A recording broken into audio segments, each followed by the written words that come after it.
বিসমিল্লাহিৰৰহমানিৰৰহিম। আসসালামু আলাইকুম ওৰহমতুল্লাহ। জি নতা কামত বৰকতময় হ'ব আপোনাৰ ঘৰ। কেৱল আচবাব বা উপকৰণ দি ঘৰ শুৱনি কৰিলেও কিন্তু শান্তি যে হ'ব সেয়া নিশ্চিত কৰিব পৰা নাযায়।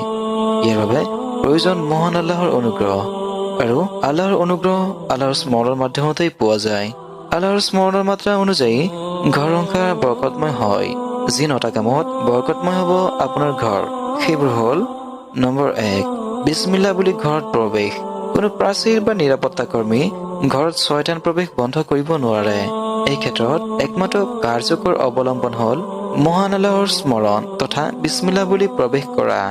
জাবিৰ ইবনে আব্দুল্লাহ ৰাদিয়াল্লাহু তাআলা আনহুৰ পৰা বৰ্ণিত, হুজুৰ সাল্লাল্লাহু আলাইহি ওয়াসাল্লামে কৈছে, কোনো ব্যক্তি তাৰ ঘৰত প্ৰৱেশ কালত আৰু আহাৰ গ্ৰহণ কৰাৰ সময়ত আল্লাহৰ স্মৰণ কৰিলে শয়তান তাৰ সঙ্গীসকলক কয়, তোমালোকৰ ৰাতিৰ আশ্ৰয় আৰু আহাৰৰ কোনো ব্যৱস্থা এই ঘৰত নহল। কিন্তু কোনো ব্যক্তি তাৰ ঘৰত বিছমিল্লাহ বুলি প্ৰৱেশ নকৰিলে শয়তান তাৰ সঙ্গীসকলক কয়, তোমালোক ৰাতি আশ্ৰয় লবলৈ ঠাই পালা।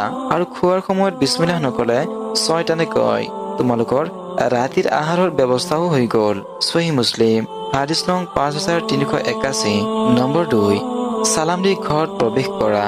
সালাম সৌন্দৰ্য, সম্প্ৰীতি, নিৰাপত্তা আৰু ভালপোৱা প্ৰকাশৰ এক অতুলনীয় মাধ্যম। সালাম দি ঘৰত প্ৰৱেশ কৰাৰ অৰ্থ হ'ল শান্তি আৰু নিৰাপত্তাৰ ঘোষণা দি প্ৰৱেশ কৰা। আল্লাহ কয়, যেতিয়া তোমালোকে ঘৰত প্ৰৱেশ কৰিবা তেতিয়া সশব্দত সালাম দিবা। এইটো আল্লাহৰ পক্ষৰ পৰা প্ৰাপ্ত বৰকতময় আৰু পবিত্ৰ অভিবাদন। সূৰা নূৰ আয়াত 61। নম্বৰ 3, আল্লাহৰ নামত ঘৰৰ সকলো কাম, সাধাৰণ কামবোৰো আল্লাহৰ নামত কৰিব লাগিব। খোৱাৰ আগত ৰাসূল সাল্লাল্লাহু আলাইহি ওয়াসাল্লামে যিবোৰ কাম কৰিব দিছে প্ৰত্যেক ঘৰত সেইবোৰ কাম বা ৰাসূলৰ নীতি জনা আৰু মানা জৰুৰী। জাবিৰ ৰাদিয়াল্লাহু তাআলা আনহুৰ পৰা বৰ্ণিত, ৰাসূল সাল্লাল্লাহু আলাইহি ওয়াসাল্লামে কৈছে, যেতিয়া সন্ধিয়া হয় এই সময়ত তোমালোকে তোমালোকৰ সন্তানবোৰক ঘৰৰ ভিতৰত থাকিব দিয়া, কিয়নো এই সময়ত শয়তান আৰু তাৰ দলসমূহ বিচৰণ কৰে। কিন্তু ৰাতিৰ কিছু অংশ অতিক্ৰম কৰিলে সিহঁতক এৰি দিব পৰা। আল্লাহৰ নাম লৈ ঘৰৰ দুৱাৰ বন্ধ কৰা আৰু আল্লাহৰ নাম লৈ জুইৰ বন্তি নুমুৱাই দিয়া। আল্লাহৰ নাম লৈ পানীৰ কলহ বন্ধ কৰা। আল্লাহৰ নাম লৈ সকলো বস্তু ঢাকি ৰাখিবা। সহিহ বুখাৰী, হাদিস নং 3106। নম্বৰ 4, চিৰিত উঠোতে আল্লাহু আকবাৰ আৰু নামতে সুবহানাল্লাহ। সময়ৰ পৰিৱৰ্তনত মানুহে অট্টালিকাত বাস কৰিব লৈছে আৰু বহুতৰে চিৰি বৈ উঠা নমা কৰিব লাগে। এই ক্ষেত্ৰত উঠাৰ সময়ত আল্লাহৰ পৰত্ব স্বৰূপ আল্লাহু আকবাৰ আৰু নামতে সুবহানাল্লাহ কোৱাটো সুন্নত। জাবিৰ ৰাদিয়াল্লাহু তাআলা আনহুৱে কয়, আমি যেতিয়া ওপৰ ফালে উঠিছিলো তেতিয়া আল্লাহু আকবাৰ কৈছিলো, আৰু যেতিয়া তল ফালে নামিছিলো তেতিয়া সুবহানাল্লাহ কৈছিলো। সহিহ বুখাৰী, হাদিস নং 2831। নম্বৰ 5, সুন্নত আৰু নফল নামাজসমূহ ঘৰত আদায় কৰা। ফৰজ নামাজবোৰ মছজিদত জামাতৰ সৈতে আদায় কৰাৰ বিকল্প নাই। তাহাজ্জুদ, সুন্নত আৰু অন্য নফলসমূহ ঘৰত আদায় কৰা শ্ৰেয়।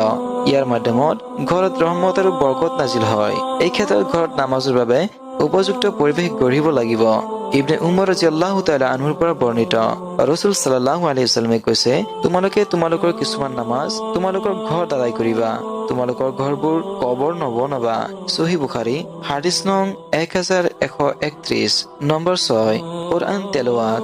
ঘৰত নিয়মিত কোৰআন তেলাৱাত ৰহমত, বৰকত অৰ্জন আৰু শয়তান দূৰ কৰাৰ ক্ষেত্ৰত কাৰ্যকৰ ভূমিকা ৰাখে।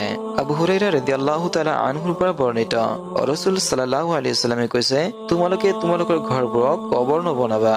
অৱশ্যে শয়তান সেই ঘৰৰ পৰা পলায়ন কৰে যি ঘৰৰ সূৰা বাকাৰা পাঠ কৰা হয়।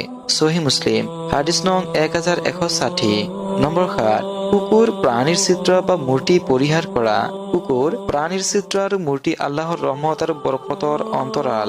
এইবোৰ ঘৰত ৰাখিলে ৰহমত আৰু বৰকতৰ ফৰিস্তা ঘৰত প্ৰৱেশ নকৰে। গতিকে এইবোৰৰ পৰা ঘৰ মুক্ত ৰাখিব লাগিব।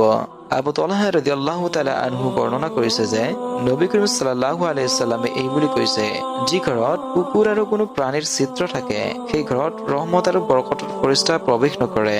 সহিহ বুখাৰী, হাদিস নং 5605। নম্বৰ 8, অপচয় আৰু অপব্যয় পৰিহাৰ কৰা। ঘৰ দুৱাৰ নিৰ্মাণ আৰু জীৱন যাপনত বিলাসিতা আৰু অপচয় পৰিহাৰ কৰি চলা উচিত। বৈধ কামত প্ৰয়োজনতকৈ অতিৰিক্ত ব্যয় কৰা হ'ল ইছৰাফ বা অপচয়, আৰু অবৈধ কামত ব্যয় কৰা হ'ল তাফজিৰ বা অপব্যয়। এই দুয়োটা ইছলামত দূষণীয় বা নিষিদ্ধ। প্ৰথমটোৰ ক্ষেত্ৰত আল্লাহে কয়, আৰু আহাৰ কৰিবা আৰু পান কৰিবা, কিন্তু অপচয় নকৰিবা। তেওঁ অপচয়কাৰীক পছন্দ নকৰে। সূৰা আৰাফ আয়াত 31। দ্বিতীয়টোৰ ক্ষেত্ৰত আল্লাহে কয়, আৰু একোতেই অপব্যয় নকৰিবা। যিসকলে অপব্যয় কৰে সিহঁত শয়তানৰ ভাই, আৰু শয়তান তাৰ প্ৰতিপালকৰ প্ৰতি অতিশয় অকৃতজ্ঞ। সূৰা ইছৰা আয়াত 26-27। নম্বৰ 9, গান বাজনা আৰু বাদ্যযন্ত্ৰ পৰিহাৰ। বৰ্তমান সময়ৰ গান, বাদ্যবাজনা আৰু সংগীত চৰ্চা এইবোৰ ইছলামৰ সংস্কৃতিৰ অংশ নহয়, বৰঞ্চ এইবোৰ ইছলামিক জীৱন যাপনত অত্যাধিক ক্ষতি বিস্তাৰ কৰে। আব্দুল্লাহ ইবনে মাসউদ ৰাদিয়াল্লাহু তাআলা আনহুৰ পৰা বৰ্ণিত, ৰাসূল সাল্লাল্লাহু আলাইহি ওয়াসাল্লামে কয়, গান বাজনা অন্তৰত ভণ্ডামিৰ উৎপত্তি কৰে। আবু দাউদ হাদিস নং 4929। মহান আল্লাহ তাআলা আমাৰ সকলোৰে ঘৰক শান্তি, ৰহমত আৰু বৰকতময় ঘৰত ৰূপান্তৰ কৰা তৌফিক দান কৰক। আমিন। জাযাকাল্লাহ।